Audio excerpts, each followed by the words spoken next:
Great, good evening everyone. Welcome to Big Questions. It's really good to see you out. And I see girls group have got in and taken over 2 tables. That's great. See so many of you here. So lads group have gone for the sofas, which is, well, it can be a good option, but you haven't got any cake. I see you've been to McDonald's and got sweets. So hopefully you'll have enough sugar and stuff to keep yourself awake for it. I'm now competing with the fireworks as well. So hopefully you're going to be able to concentrate this evening.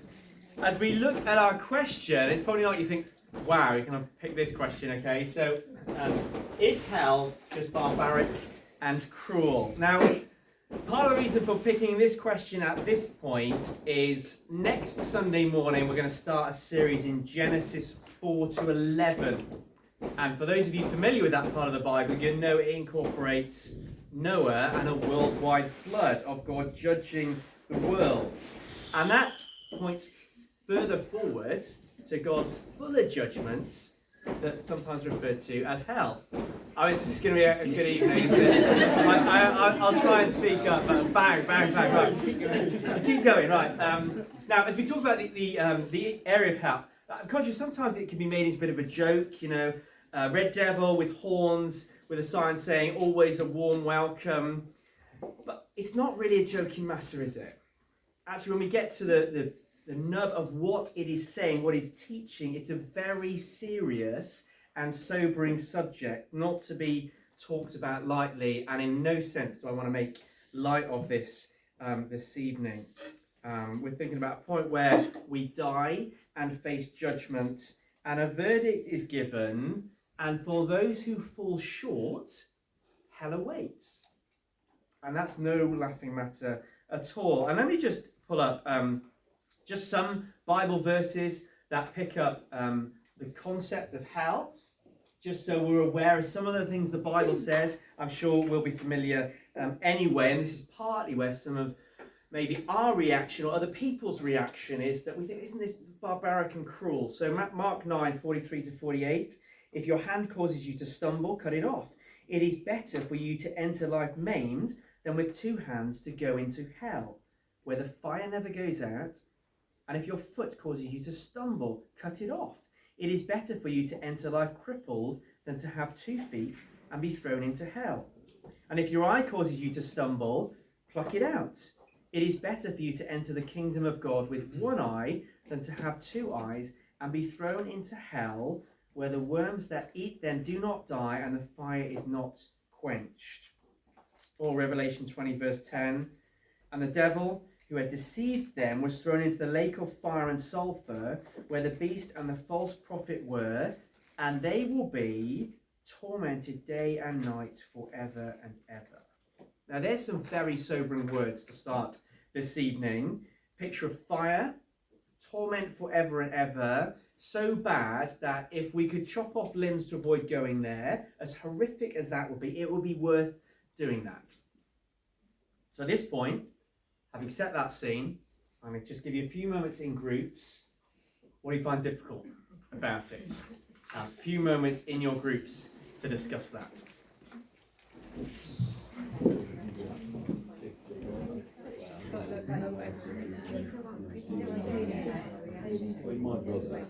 Okay, I'm sure there's more to talk about, but does anyone maybe want to share anything they're happy in their groups, anything they're happy to share, but just some headlines about what we find difficult when we raise this particular subject? Eternity seems harsh. I guess you're saying punishment for eternity seems harsh. Yeah. And just trying to think about what is literal about that and what is is there a pictorial element to it? Okay. How do you interpret that? Yeah. So the concept of eternal punishment, torment seems over the top or harsh. Luke, did you have your hand up? Yeah. I think compared to like trials that we go through in this life, it seems they seem quite trivial to like eternal torment, and so it's a bit difficult to relate to it. And then, so you sort of ignore it instead of like addressing it. So it's difficult because it seems very kind of beyond our normal experience. Yeah, thank you. Anything else we find difficult? Were you pointing and or your hand up? Deb, yeah. The fact that most people aren't Christians don't realise the reality. Yeah. They have this vague idea that everyone just goes to heaven when they die. Yeah. Yeah, so it's pretty difficult actually, even for Christians, thinking about those who, if you believe this, what do you believe about those who aren't? That's difficult. Rob? Yeah, I mean, that's exactly what I was going to say. The fact that the majority of people are going to end up there, I find very difficult. Yeah. Yeah. Yeah. Well, let's get into this and talk about this a little bit, and we're going to pick up particularly on is the punishment over the top and things like that. One of the things I don't think we're going to be able to get away from is, for those who don't believe, where they end up is just going to be a difficult one for us. But let me first of all talk about, maybe sometimes we might have the image of that, and I'm partly caricaturing, so just bear that in mind, of the person on the street who's kind of, going, sin and damnation, like, you're going to hell. And it seems like they might be delighting in telling other people that is where they're going. And therefore there can be this picture of it just feels that people are there self-righteously condemning others to go to hell. And maybe we might have particular issues around how this whole area is communicated to children, at the point where actually they're terrified about it from a young age and so on. And I guess just talking about that issue first of all, the way it's communicated rather than the what it is. The way it's being communicated is people can get that wrong. And I could get this wrong tonight. I mean, trying hard not to, but I could get that wrong. And what we want to be clear about is God's whole demeanour towards us is not one up in heaven delighting in condemning us. So here are some verses from the Bible that show God's heart towards us as people. 2 Timothy 3 verse 9, the Lord is not slow in keeping his promise, as some understand slowness. Instead, he is patient with you, not wanting anyone to perish, but everyone to come to repentance. Or in 1 Timothy 2, it talks about this. This is good. There's a bit before about praying. This is good and pleases God our Saviour, who wants all people to be saved and come to a knowledge of the truth. So you see, God's heart for his people is not to condemn them, but it's actually that they might be saved. So he's not up in heaven, a kind of God going, kind of wagging his finger, delighting to condemn us. He is the one whose heart for us is that we might be rescued. And we'll come on to talk about his heart a bit more in the end on that. And so for those who are his messengers communicating that, in no sense should we stray from that. Actually, it should be done in an age-appropriate way that does correctly look at what the Bible actually says about it, but does that in a way that communicates God wants people to be saved in the way that it is communicated. But having talked about the way it's communicated, and in that, what we don't want to do is water that down to the point where we think it doesn't matter. Because no one talks about hell more than Jesus, and I think a very strong case could be made for Jesus being the most loving person ever. That case could be very strongly made. He's the one who talks about hell the most, and he talks about it in a way that's meant to shock us. It's meant to cause us to respond, to think that it matters. So hopefully as we think about this, we're going to do it in an appropriate way. But what I want to do is just maybe talk through some of the objections there might be to this whole concept of hell. So first thing, do we deserve to be punished at all? I might have overheard in the group, sometimes that happens, I can't screen out, don't try to overhang in the group, but just someone's like, well actually if we're quite good, it feels, kind of harsh to be punished in this way. And there's this thinking, well I'm good, I don't deserve to be punished. Now, to understand this question, we do need to understand what's going on. Now, I know it's dark, right, so you can't see out that window, but imagine it was light and you could see out that window, and we're all there watching, and we see one guy kind of come up and kill a wasp, right? The next guy we see kills a dog, and the next person, completely unprovoked, comes up and kills a person. Now, what is going on, and what we think, actually is very variable, isn't it? It depends what we think about the value of a wasp, the value of a dog, the value of a human being. Therefore, when it comes to the judge sitting and going, right, this person has done this, I'm hoping I'm not going down, because I've killed quite a lot of wasps in my time with it.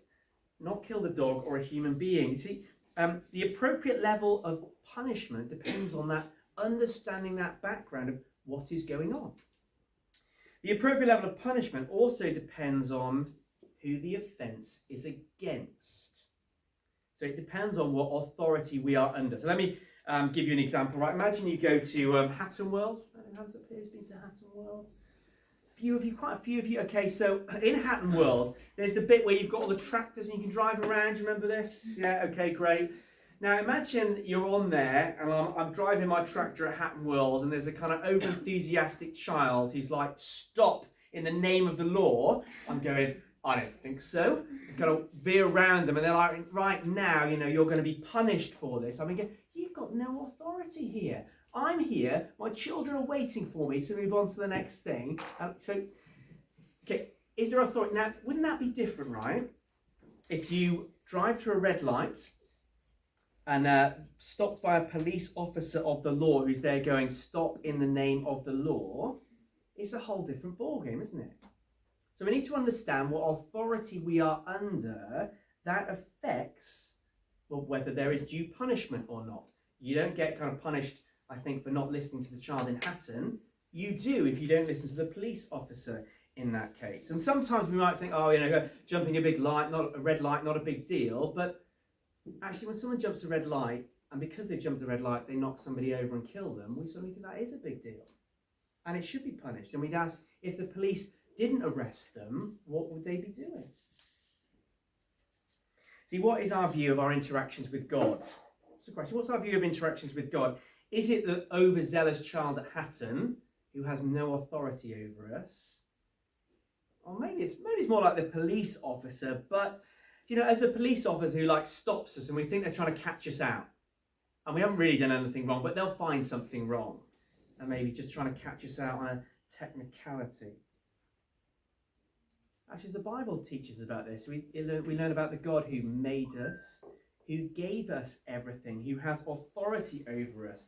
And he's not about trying to catch us out on a technicality.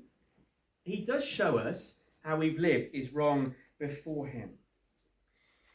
And actually, as we see our offence against God, because of who the offence is against, it magnifies the issue.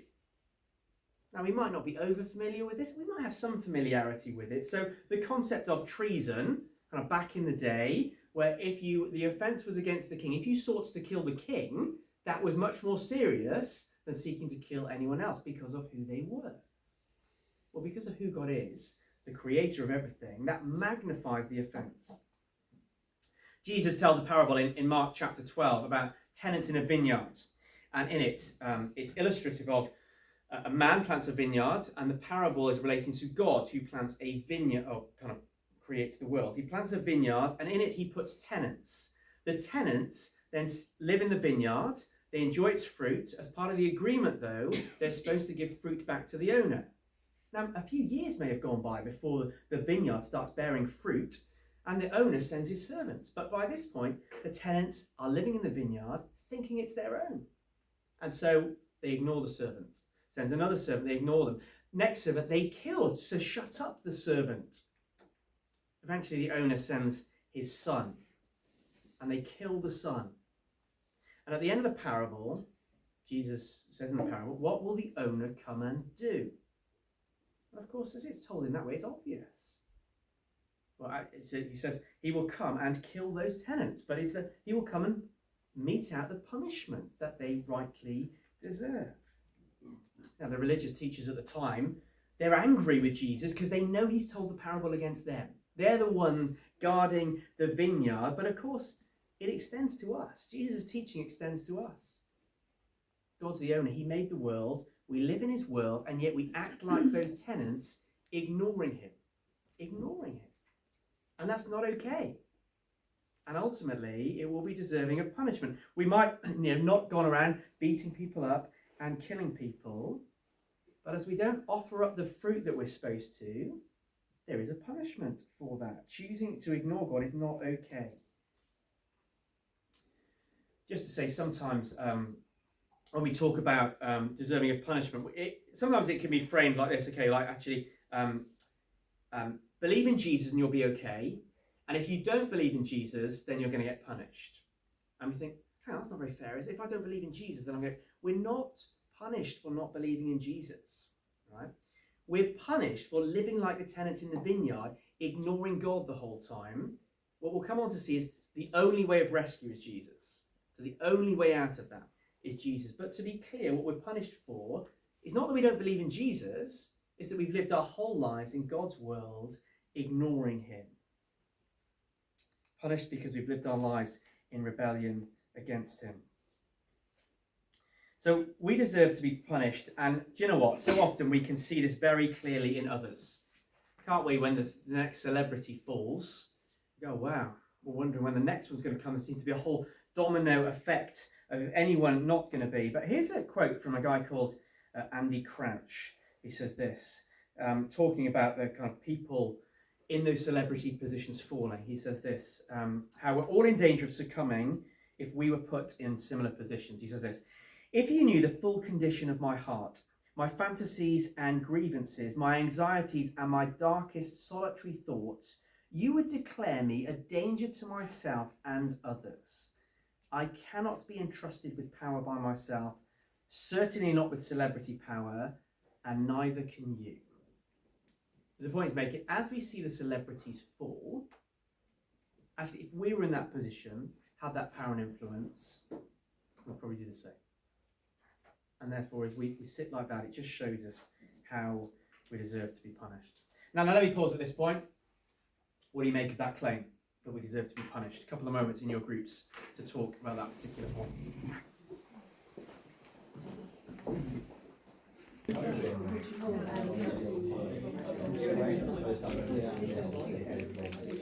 All right. Again, anyone want to share any headlines or questions from their groups on that, or things that you think you really didn't touch on that issue?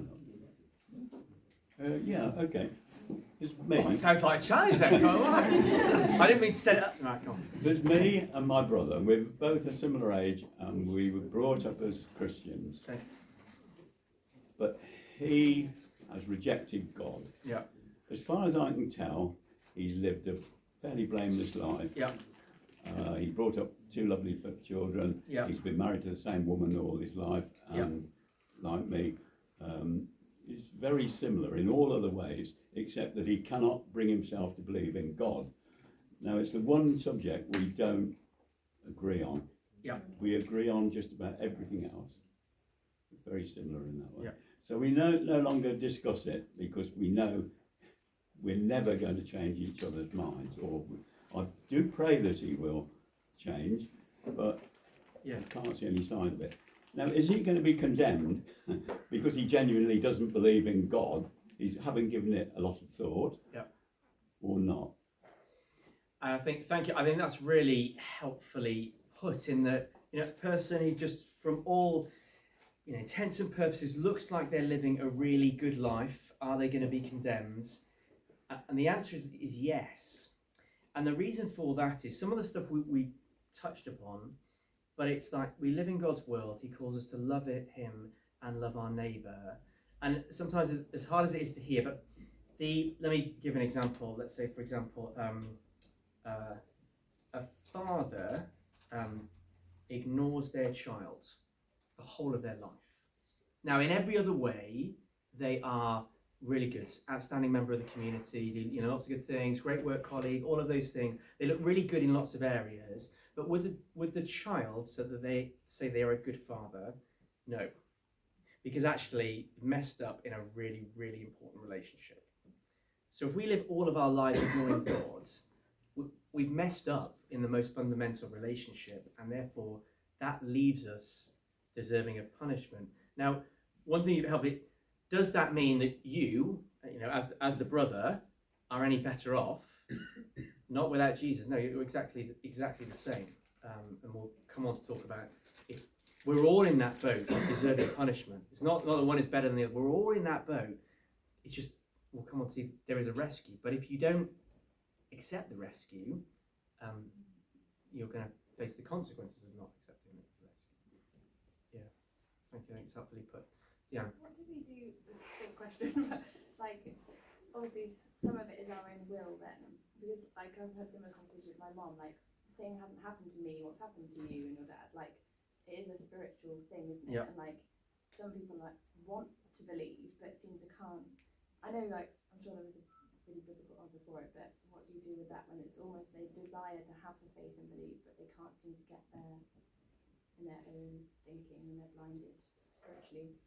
Yeah, thank you. Because it comes on, whilst it's slightly different to the question here, which we're answering, but it is linked, because what do you do if you agree with God punishing people? We're in this position, but almost can't seem to find the answer. I think the encouragement with that is first thing to say, I don't know in terms of how God works and who He calls and doesn't. But for the person in that position, you almost just want to keep pleading with them of, it is as simple enough of asking Jesus to rescue you. That's what it is. And if you're struggling with that, ask God to help you. And that's probably just the thing I would just keep saying. It's just asking Jesus to rescue you. And as you're struggling, keep asking God to help you. And I trust that if that is their disposition, I cannot see why God would not answer that prayer. Doesn't He promise to answer that prayer? If you seek me with all your heart, then you will find Yeah, me. thank you. Yeah. Promise of God. Go on, one more on this one. Tony, I was just thinking that I had 6 relatives that all passed away quite close together over a few years, and they were all very anti-Christianity, very anti-faith. 5 of them gave their lives to the Lord on their deathbed, and I had the privilege of being there with 3 of them. I don't know what happened with my dad, and that went on to trouble me for a number of years, but certainly 3 of them were really, really anti-religion and anti-faith, to an extent that I think everybody in this room would be really surprised to hear that they did that in their final moments. But I think when faced with that eternal question, a lot of people will make that decision, and as we have with the parable of the workers in the vineyard, although I wouldn't recommend people wait to the last minute because you might not have the chance, but that might be the case, that people are saved in the very last hours or moments. yeah, and that's part of it. God is gracious enough to do that, and for multiple reasons, He's great. Don't put it off, not least because you don't know when your end point will come in this life, but also because we believe that Jesus promises life to the full in terms of living for Him now. I'm going to move this on, but we're actually going to put you straight back into groups. Do you think it would be loving to let someone off? I have to say, as a father, I do this all the time. I think things happen and I just let people off. Can you believe that? Isn't that the loving thing to do? Groups, discuss for a moment.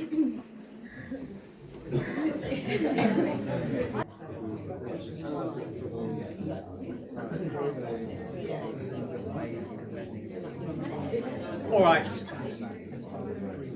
I'm not going to go out to groups for this one. I'm going to pile in with the answer, and then you've got a chance at the end to ask questions on this one. Wouldn't a loving God just let us off? So there is a little bit of context, occasionally, as a parent, you might extend a little bit of, grace and just let off. But as God, who is judge of the whole world, well, he has a responsibility to do that role well. In 2012, I hope this is not too old for some of you in terms of how long ago it was, but in 2012, it came to light that Jimmy Savile was guilty of numerous cases of abuse. Jimmy Savile had died a year earlier in 2011, and there was anger, rightly so, that he hadn't faced the consequences of what he had done. We have the sense of that, don't we? When wrong things are done, there should be consequences, appropriate punishment for that. Let's say that he had lived and his crimes, he went to court, and the judge said, well, because I'm a loving judge, I'm not going to sentence him to any punishment. I don't think any of us at that point would be going, oh, well done, judge, that's really good. There would be rightly outrage at that, because there would be love in the sense of giving justice for all those who have been wronged by him in that sense. Sometimes we can often think of anger and love as being opposed. is kind of the opposite of love and anger. Well, the opposite, they're being kind of counter to one another. But and let's say, for example, please, I don't think anyone in this room has done this, but you beat up one of my children, right, quite badly. And I went, oh, well, never mind. I mean, you question my love for them at that point, wouldn't you, if I wasn't cross about it? See, actually, anger and love go together. Because being loving means you will get angry about some things. Not in an out of control way, but you will be angry about some things. Because you love, there are things that you hate. Okay? Now, I think at the most basic level, most people, and you can raise this as an issue afterwards if you don't agree, but most people agree there should be punishment for wrongdoing. And a good judge, a loving judge, doesn't just let people off when they're definitely guilty for bad crimes. Now, maybe we go, okay, I get that. Definitely punishment in the case of Jimmy Savile. Me?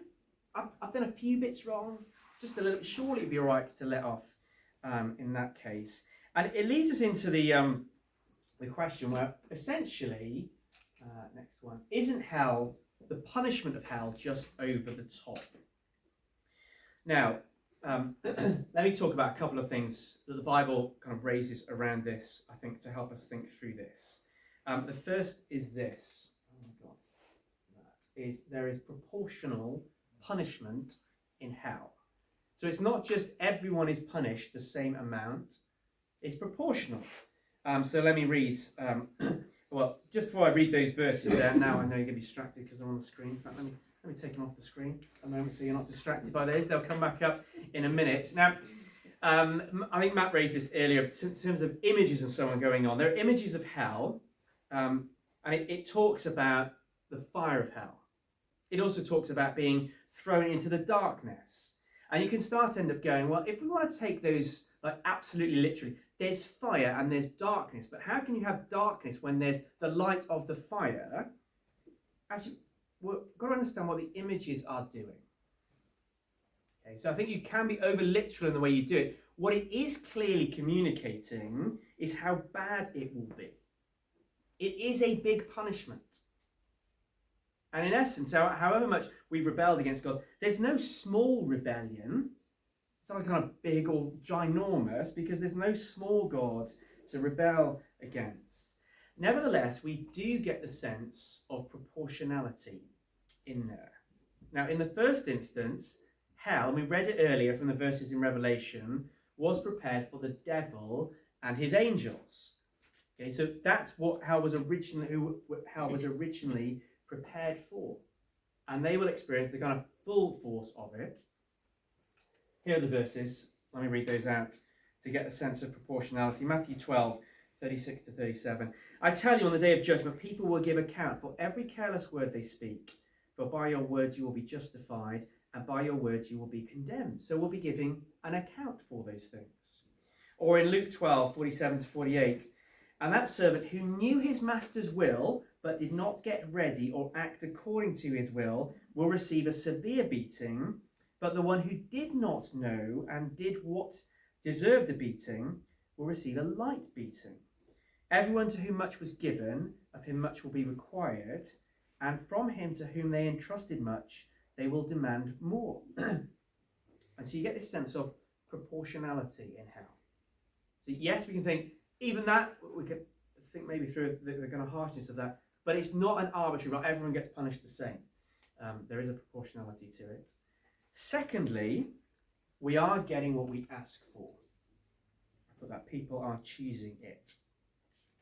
So right at the beginning of the Bible, God created the world. It was perfect. The first human beings rebelled against him, and they get some taste of what hell is like. So God talked about light, hell being darkness. They turn away from God, they turn away from life, and life gets harder, and actually physical death comes into the world. There's suffering and death and conflict. And sometimes in this life, you might hear people talk in that way, say, like, I'm going through hell, or this is a living hell. And we do get tastes of that in this life, not to the full extent of the future in that, because we still have elements of God's goodness in this life. But for those who live in God's world and in essence go, I'm ignoring you, God, they're turning away from life and light, they're going towards darkness, they're blocking him out. Now we can either turn back to God or we can carry on going on that direction. But imagine a person who said, look, I am not interested, either because they say, I don't think God exists, or I hate who he is, and they're kind of turning away from him. They hate the idea of God. Really makes them angry. How do you think they're going to respond if I say to them, I've got really good news for you.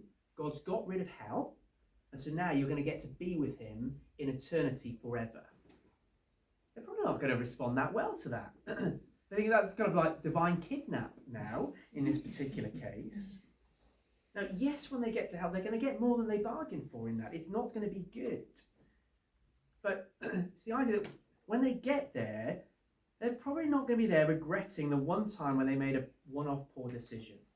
They've been against God their whole lives, and they continue in that in hell. Here's a quote from C.S. Lewis on this. There are only two kinds of people in the end. Those who say to God, thy will be done. So God, your will be done. And those to whom God says in the end, thy will be done. So God is saying to them, have it your way. All that are in hell, choose it. Without that self-choice, there could be no hell. No soul that seriously and constantly desires joy will ever miss it. Those who seek find, those who knock, it is open. Which Richard kindly pointed us to before. Those who seek God find him. For those who knock, he opens the door to them. So it's the idea that those there are not those going, well, I just kind of one-off missed decision, but I was turned towards God my whole life and missed it. It's those who are constantly walking away from him, and God gives them what they choose. So we ask the question, surely is the punishment of hell over the top? Which was, well, that's the next heading. The answer was, it's proportional in its punishment, but it's also giving people what they choose in the end. So is God cruel and barbaric to send people to hell? We've got to have this picture of God. He's not someone who's flying off the handle at people just because he doesn't get his own way. Actually, we have a picture of someone whose responsibility is to be the good judge, to rightly punish, and is proportionate in that. And for those who end up in that position, in some sense, they have chosen that. But here's the big thing that I think helps our view of God in this, and that is the person of Jesus. So that's our heading. Final heading. The God who loves us enough to take hell for us. As we said earlier, God is not there going delighting that everyone or certain people are hell-bound. Whilst we deserve hell, his justice demands us. We saw in the verses I quoted earlier on, 2 Peter 3, 1 Timothy 2, he wants everyone to be saved. That's his heart towards people. And Christians who delight in telling people that they're hell-bound that's not what God is like. They're not honouring him in the way they do that, if that's the case. But we can't rescue ourselves. You know, the kind of quote of, chop off your limbs, Mark chapter 9 that we quoted earlier, to avoid going, chopping off our limbs doesn't make us right with God. It was just making the point, it's serious enough that if you could avoid going there by chopping off limbs, it would be worth doing it. Here are the famous words of John 3:16. For God so loved the world that he gave his one and only Son, that whoever believes in him should not perish, but have eternal life. And so Jesus came as God to bear hell for us on the cross. That's what he came to do. And actually, as he goes to the cross, the thing that bothers him most as he looks forward to what's happening, it's not the physical pain of suffering the death on the cross. It's that in it, the Father pours the anger that we deserve on him. The image, you can't get more loving than that. That he makes a way for us. That is his rescue plan. That, well, he loves us so much that he gave his only Son that we should not perish, but have eternal life. How? By believing in him. By turning towards him and asking for forgiveness, that we might be right, so that we can, not have to face hell. because Jesus has taken what we deserve on the cross. Yes, we trust in Jesus. The Bible talks about we're united to him, so transfers can take place. So he takes the punishment that we deserve, the hell we deserve, he takes on the cross, and then we're given his righteousness so that we don't have to face that ourselves. See, the images are stark. They're meant to be. It's not meant to be an issue that we take lightly. And in some sense, if it kind of shocks us enough to respond, that's had its effect, that Jesus wanted. But he's not a God there delighting in shocking us. It's so that actually we might run into his arms and receive his rescue, that he loved us enough that Jesus came to die for us on the cross. Now, I'm aware at the start we talked about some of the difficulties. That, the truth of hell is really hard. Is that we think about loved ones who didn't receive the rescue, it's really hard as we think about that. I think one of the things that to try and frame that a little bit is to go, look, actually, as all of us as we are, without Jesus, we're hell-bound. And so it's good news that some are saved, that not everyone ends up there. See, through Jesus, some can be saved. And why isn't everyone? In Luke 15, Jesus tells a parable about two sons. One kind of wishes his father was dead, runs away, kind of lives it up, eventually comes back, if he had a tail, with his tail between the legs, but humbly asking for his father to receive him back. And the father welcomes him back. He's got an older brother who's kind of hung around. And at the end, there's a party. The father throws a party for the returning of this wayward son. And the older brother, at the end of the parable, is angry that God has received his wayward brother. We won't even refer to him as his brother, this son of yours. Now, at the end of the parable, the father is pleading with the older son to come into the party. We're not told, but actually the elder son is on the outside of the party. Why is he on the outside of the party? It's not because of the father. It's because the son refuses to come. And that's how it is, isn't it? The father is there pleading for us all to come and be welcomed in, to avoid hell, to be with him in his eternity. And so whilst, yes, to our eyes, it might feel cruel and barbaric, actually hell is necessary. It's a necessary, loving act of justice, but God is loving enough to make a way for us that we don't have to face it. Now, just what we'll do, some moments just in your groups, just to reflect on what we've heard this evening, further questions you've got, further reflections, we'll then kind of share those together and then we'll finish. So just take a few moments in your groups and reflect on that together.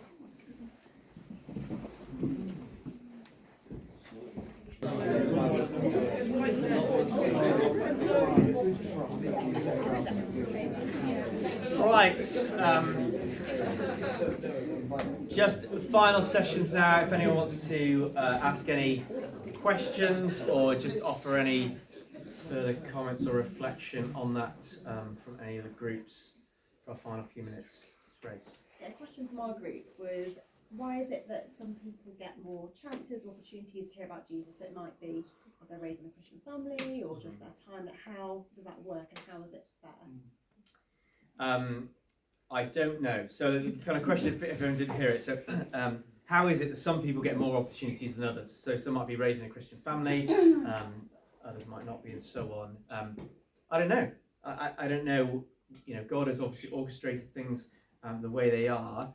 I think one of the slightly sobering things for us this evening is if you have been raised in a Christian family, you have had quite a lot of opportunity to repent, and therefore the kind of some of the verses we quoted about knowing, so the servant who knew his master's will but did not get ready or act according to his will receive a severe beating. The one who did not know and did what deserved a beating will receive a light beating. Actually, if you've known all this all of your life and still reject it, then it's quite a sobering thing. So yes, there's greater opportunity to turn and no, but at the same time, actually, with that comes responsibility as well. But in terms of why it is different for different people, I can't answer that question. Ruth. There was one from our group that was around miscarriages and babies and kind of how does that work with hell and heaven? Yeah, thank you. I partly anticipated that question coming up, which is a very difficult one. and I can't answer with absolute confidence. So I'll say what I think on this, but I'm slightly hesitant in answering it, if you understand that. So some of the things that we'll see, particularly if you come on Sunday morning, kind of Genesis 4 to 11, that actually Adam and Eve sin, and then it just runs through humanity in that. And children, as they grow up from a young age, they define quite quickly with that, and we see sin running through, and therefore not being right before God at a culpable level. At the same time, I guess there's a number of points in the Bible where it just says, will not the judge of all the earth do what is right? So if, in the case of, as a Christian, or from conception, before a baby's born, they're a person, but I don't think they've had any concept or ability to do wrong at that point, even though they'll have inherited our sinful nature. That I think I trust God with that, to go, will not the judge of all the earth do what is right, and they will be in heaven, is what I would tentatively say. Yeah, we have one example of a baby, David's baby, and he said that he won't come back to me, but I will go to him. Yeah. And that's the only verse in Scripture which points to that. And as a doctor, I used to use that for people who ask these sorts of questions, because we become alive at conception, biblical version of conception, that is, coming into the womb and implantation. And therefore, I fully expect that my babies that were miscarried, I will one day see in heaven. Yeah. I've got no doubt about that, because Jesus died for them too. And some of that just part of, so I kind of read the David verse, and it says that he has confidence. So often in the Bible, though, it can be kind of descriptive, and the question is David right in what he says? And I don't have 100% confidence that. I think he probably is, just not 100% confidence. Don't overthink it. Chloe. Like in heaven, let's say you're a child and you're like 8, and then you die, and then like you trusted in God and you go to heaven. Would you stay that age in heaven? Yeah, great question. So when you say that age in heaven, I assume not. So again, I can't quote you Bible and verses. So we're told we will die and get new resurrection bodies. Yeah. So I take it my 95-year-old grandfather who died when he was 95 a number of years ago won't have his 95-year-old body. I'm hoping I will get a younger than 44-year-old body. The 8-year-old will have I take it we'll all kind of be, I don't know what physical fitness, but maybe kind of, in our 20s, but I don't know. But we'll get perfect resurrection bodies. You won't have some who are children who like Peter Pan and never grow up, and some who are older. I think we'll all kind of be of a similar age, tentatively speaking. I think it's like a similar question, even from miscarriage. There's a communing with God. Yeah. Whatever age you are, you're communing with God, whether you were 2 days in the womb or whether you're 102. Yeah. You're communing with God. But you're not going to be you won't be a baby in that. I take it you'll have a grown-up. I'm sure the Lord knows how to let us grow up in heaven. Yeah. Even before we're given bodies. Yeah. Ed's got a question over here. Josh. So you can say hell's probably, instead of it being barbaric people, you say that it's just because people turn away from God when they miss. Would you say it's unjust if someone who's grown up completely away from Christianity, and there's not been people near them able to influence their beliefs? Would that be unfair to say that they go to hell just because they've not been around the right people? So I think your question, correct me if I phrase this wrong, is the question of going, well, what about those people who've never heard about Jesus? Isn't it unfair to condemn them? Because they never had the chance of taking that rescue plan. And I want to go to one of the things I said of going, they're not condemned for not trusting in Jesus when they've never heard about him. That's not what they're condemned for. They're condemned for living in God's world. They will have some sense of a God in that, but not living as they should. That's where they stand condemned on. Some Christians have a slightly different take on, is it possible in that circumstance to have some sort of faith that enables them to be saved?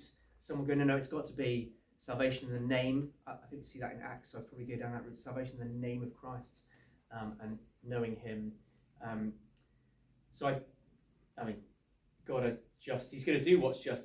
I think a case can be made for it being just that those are condemned who've never heard about Christ, because actually it's just some are saved. If you've had the privilege of being taught and knowing about that rescue plan, that is an immense privilege and to be taken hold of in that rescue. But it's not unjust of God to condemn, because as I would be in their circumstances, they're guilty for what they know and don't, what they do and don't do on that basis. Thank you.